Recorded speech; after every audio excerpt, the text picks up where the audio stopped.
Do you recall your parents having common quotes or phrases when you were growing up, such as treat others how you want to be treated, or would you jump off a bridge if your friends did?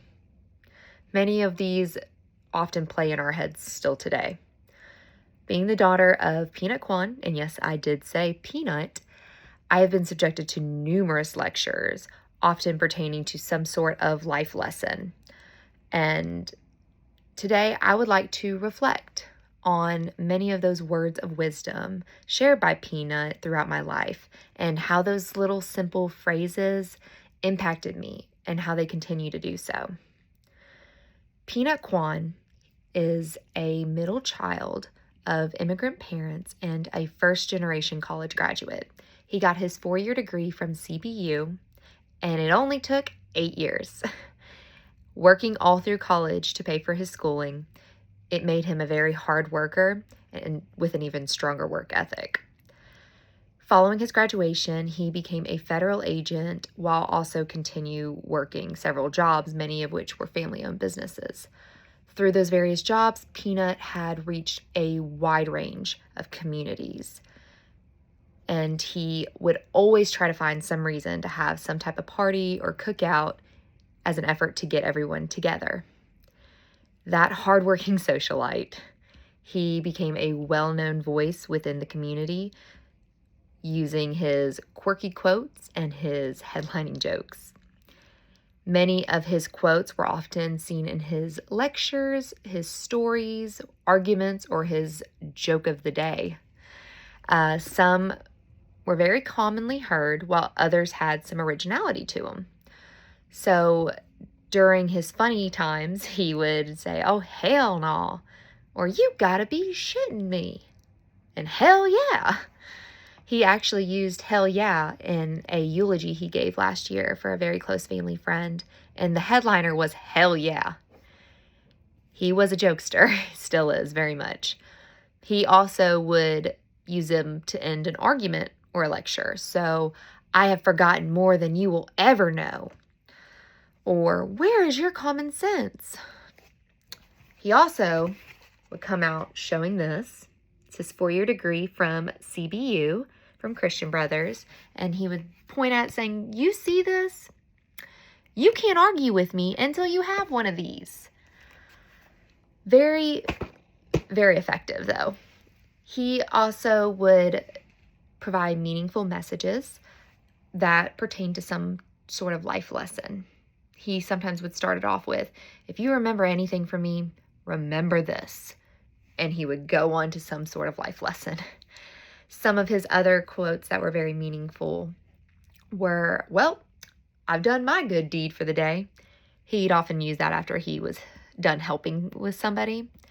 He always wants to help somebody. Peanut does not know a stranger, which leads me to my next one. It's not about what you know, it's who you know.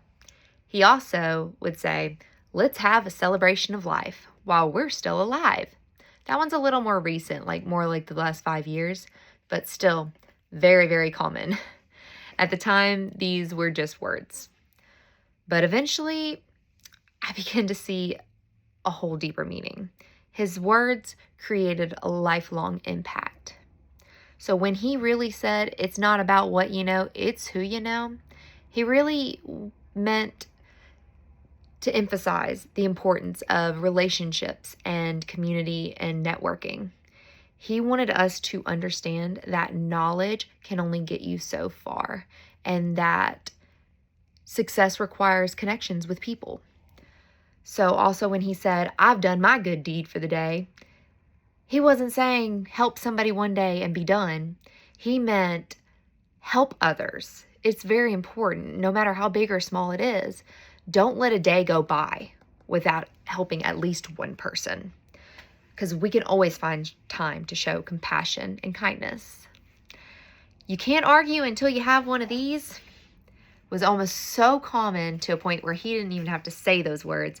He would just come out and point to it, because we already could hear it in our heads what he was trying to say. But what he really was meaning was place a value on your education and credibility. he was pushing us to pursue a higher education in hopes for a better life for me and my brothers. And finally, let's have a celebration of life while we're still alive. Usually celebrations of life happen at your funeral, but he wanted to do it while he was alive. And he continues to do a party every 6 months, specifically to celebrate life. At the time when I first heard it, I thought he just wanted another excuse to have a party. But he really just wanted to celebrate his life, and everyone's still in it. After losing so many people unexpectedly in the past 5 years, he's really reflected on you never know when it's someone's time. And he wants us to cherish life and everyone in it, to not wait. Like, why wait? You never know when the last time is the last time with someone. So this quote, it definitely hits a lot deeper now, especially after Peanut's recent cancer diagnosis. So his words I've been reflecting on a lot, and they have impacted my life in more ways than I can count. And whether it was his jokes, his lectures, or his stories, his words will always hold a power over me. Dad, I want to thank you from the bottom of my heart for raising me to have such strong values, work ethic, compassion, and appreciation for life and everyone in it. Your words did not just impact me. They impact me now, and they always will. As you always said, it's not about what you know, it's who you know. And growing up, I thought that meant connections, and now I understand it meant people. It meant showing up, building relationships, and being someone others can count on. And you were always that someone. And because of you, that's the kind of person I strive to be every day.